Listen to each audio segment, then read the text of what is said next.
एक शांत से गांव में, जो सुनहरे खेतों और हरे भरे पेड़ों से घिरा था, वहां रहता था एक प्यारा सा लड़का, जयान। जयान बाकी बच्चों जैसा नहीं था। उसे शोर शराबा पसंद नहीं था, न ही मुर्गियों के पीछे भागना। उसे बस एक चीज से प्यार था, हवा, और अपनी लाल पतंग से। वो पतंग उसके दादा ने अपने हाथों से बनाई थी। दादा ने कहा था, ये पतंग आम पतंग नहीं है बेटा, ये बहुत बहादुर है। जान को दादा की बात पर पूरा यकीन था। हर शाम वो पहाड़ी पर चढ़ता और अपनी पतंग को आसमान की ऊंचाइयों में उड़ाता। सूरज ढलता और जान चिल्लाता, और ऊंचाई पर जा बहादुर पतंग, बादलों को छू ले। पतंग हवा में घूमती, मस्ती करती और ऐसे उड़ती जैसे कोई आजाद पंछी हो। गांव के लोग रुक कर मुस्कुराते। देखो, वो लड़का फिर आसमान से बातें कर रहा है। एक दिन हवा कुछ अलग थी, तेज और बेचैन। जान ने अपनी पतंग की डोरी कसकर पकड़ी, लेकिन तभी हुश, एक जोरदार झोंका आया और पतंग को उड़ा ले गया। नहीं, जान चिल्लाया और उसके पीछे भागा, पर पतंग बहुत तेज थी। वो बादलों के पार चली गई, गायब। जान वहीं रुक गया, डोरी हाथ में, और दिल टूट गया। उस रात जान सो नहीं पाया। वो करवट बदलता रहा, तकिए से लिपटकर बस अपनी पतंग को याद करता रहा।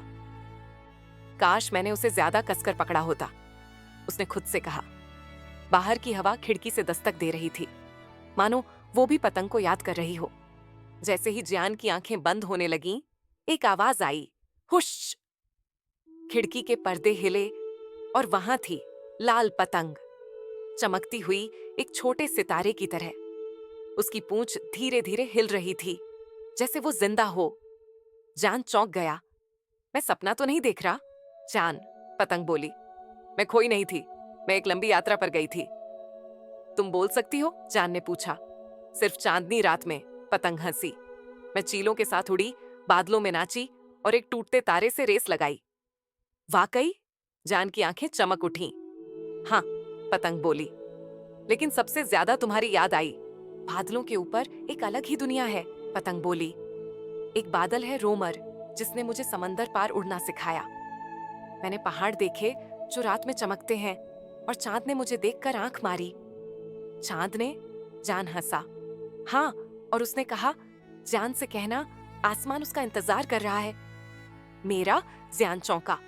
पर मैं तो उड़ नहीं सकता। अभी नहीं, पतंग मुस्कुराई, लेकिन एक दिन जरूर। वो उड़ रहा था बादलों के बीच, और उसके साथ उड़ रही थी उसकी बहादुर लाल पतंग। उस दिन के बाद जब भी जान नई पतंग उड़ाता, वो आसमान की ओर देखता और कहता, धन्यवाद बहादुर पतंग, मैं बड़े सपने देख रहा हूं। और अगर कभी आप उस गांव से गुजरो तो आसमान में जरा नजर डालना, शायद कोई लाल पतंग सितारों में अब भी उड़ रही हो। सपने देखने वालों को आवाज देती हुई।